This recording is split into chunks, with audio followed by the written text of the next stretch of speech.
ಬೆಳಗಾವಿಯ ನ್ಯೂ ಗಾಂಧಿ ನಗರದಲ್ಲಿಂದು ಮಕ್ಕಳ ಕಳ್ಳರ ಭೀತಿ ಜನರನ್ನ ರೊಚ್ಚಿಗೇಳಿಸಿದೆ. ಮಗುವನ್ನ ಅಪಹರಿಸಲು ಯತ್ನಿಸಿದ ಆರೋಪದ ಮೇಲೆ ಬುರ್ಕಾಧಾರಿ ಮಹಿಳೆಯೊಬ್ಬಳನ್ನ ಹಿಡಿದು ಸಾರ್ವಜನಿಕರು ಪೊಲೀಸರಿಗೆ ಒಪ್ಪಿಸಿದ್ದಾರೆ. ಈ ವೇಳೆ ಸ್ಥಳದಲ್ಲಿ ಪೊಲೀಸರು ಮತ್ತು ಸಾರ್ವಜನಿಕರ ನಡುವೆ ತಳ್ಳಾಟ ನೂಕಾಟ ನಡೆದು ಪರಿಸ್ಥಿತಿ ಉದ್ವಿಗ್ನಗೊಂಡಿತು. ಅನುಮಾನಾಸ್ಪದವಾಗಿ ಬುರ್ಕಾ ಧರಿಸಿ ಬಂದಿದ್ದ ಮಹಿಳೆಯೊಬ್ಬಳು ಹಾಡು ಹಗಲೇ ಮಗುವನ್ನ ಅಪಹರಿಸಿಕೊಂಡು ಹೋಗುತ್ತಿದ್ದಾಳೆ ಎಂದು ಆರೋಪಿಸಿ ಸ್ಥಳೀಯರು ಧರ್ಮದೇಟು ನೀಡಿ ಪೊಲೀಸರಿಗೆ ಒಪ್ಪಿಸಿದ ಘಟನೆ ಬೆಳಗಾವಿ ನ್ಯೂ ಗಾಂಧಿ ನಗರದಲ್ಲಿ ನಡೆದಿದೆ.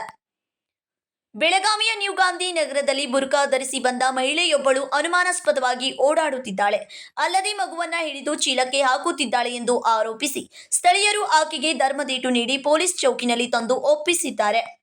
ಮಕ್ಕಳ ಕಳ್ಳಿ ಎಂದು ಆರೋಪಿಸಿದ ಜನರು ಆಕ್ರೋಶಗೊಂಡು ಚೌಕಿ ಬಳಿ ದೌಡಾಯಿಸಿ ತಮ್ಮ ಅಸಮಾಧಾನ ವ್ಯಕ್ತಪಡಿಸಿದ್ದಾರೆ. ಪೊಲೀಸರು ಅನುಮಾನಾಸ್ಪದ ವ್ಯಕ್ತಿಯ ವಿರುದ್ಧ ಕ್ರಮ ಕೈಗೊಳ್ಳಬೇಕು, ಅದನ್ನ ಬಿಟ್ಟು ಹಿಡಿದು ಕೊಟ್ಟವರ ಮೇಲೆ ಹಲ್ಲೆ ನಡೆಸುತ್ತಿದ್ದಾರೆ.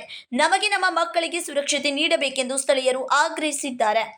ನಗರ ಸೇವಕ ಆಜಿಂ ಪಟ್ವೇಗಾರ ಅವರು ಅನುಮಾನಾಸ್ಪದವಾಗಿ ಬಂದ ಮಹಿಳೆ ಮಗುವನ್ನ ಎಳೆದುಕೊಂಡು ಹೋಗುವಾಗ ಜನರು ಗಮನಿಸಿದ್ದಾರೆ, ಪೊಲೀಸರಿಗೆ ಒಪ್ಪಿಸಿದ್ದಾರೆ ಎಂದರು. ಸ್ಥಳಕ್ಕೆ ಮಾಳ್ಮಾರುತಿ ಪೊಲೀಸ್ ಠಾಣೆಯ ಸಿಪಿಐ ಆರ್.ಬಿ. ಗಡೇಕರ್ ಅವರು ಆಗಮಿಸಿ ಆಕೆಯನ್ನು ವಶಕ್ಕೆ ಪಡೆಯುವಾಗ ಸ್ಥಳೀಯರು ಮತ್ತು ಪೊಲೀಸರ ನಡುವೆ ತಳ್ಳಾಟ ನೂಕಾಟ ನಡೆದಿದೆ. ಈ ವೇಳೆ ಲಾಠಿ ಬೀಸಿದ್ದರಿಂದ ಓರ್ವ ವ್ಯಕ್ತಿ ಗಾಯಗೊಂಡಿದ್ದಾನೆ. ಈ ವೇಳೆ ಮಾತನಾಡಿದ ಮಾಳ್ಮಾರುತಿ ಪೊಲೀಸ್ ಠಾಣೆಯ ಸಿಪಿಐ ಬಿ.ಆರ್. ಗಡೇಕರ, ಸೋಷಿಯಲ್ ಮೀಡಿಯಾದಲ್ಲಿ ಕೆಲ ಸಂದೇಶಗಳು ವೈರಲ್ ಆಗಿವೆ.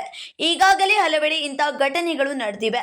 ಸೋಷಿಯಲ್ ಮೀಡಿಯಾದಲ್ಲಿರುವ ಸಂದೇಶಗಳು ನಿಜವಾಗಿರುವುದಿಲ್ಲ. ಅನುಮಾನಾಸ್ಪದ ಮಹಿಳೆಯನ್ನು ಈಗಾಗಲೇ ವಶಕ್ಕೆ ಪಡೆದಿದ್ದು ತನಿಖೆ ನಡೆಸಿದ ಬಳಿಕ ಸತ್ಯಾಸತ್ಯತೆ ಹೊರಬರಲಿದೆ ಎಂದರು. ಈಗಾಗಲೇ ಪೊಲೀಸರು ಅನುಮಾನಾಸ್ಪದ ಮಹಿಳೆಯನ್ನು ವಶಕ್ಕೆ ಪಡೆದಿದ್ದು ತನಿಖೆ ಕೈಗೊಂಡಿದ್ದಾರೆ.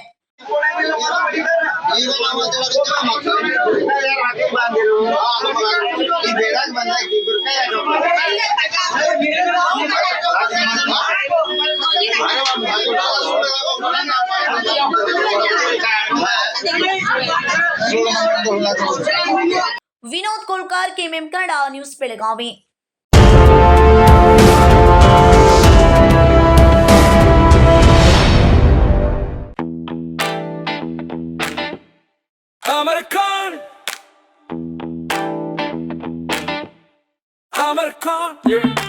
अमरकॉन कलेक्शन में आओ,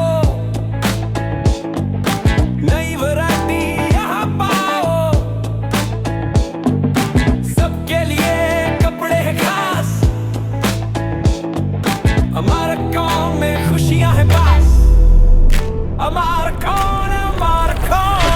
अमरकॉन कलेक्शन, खड़े बाजार, बेलगाम।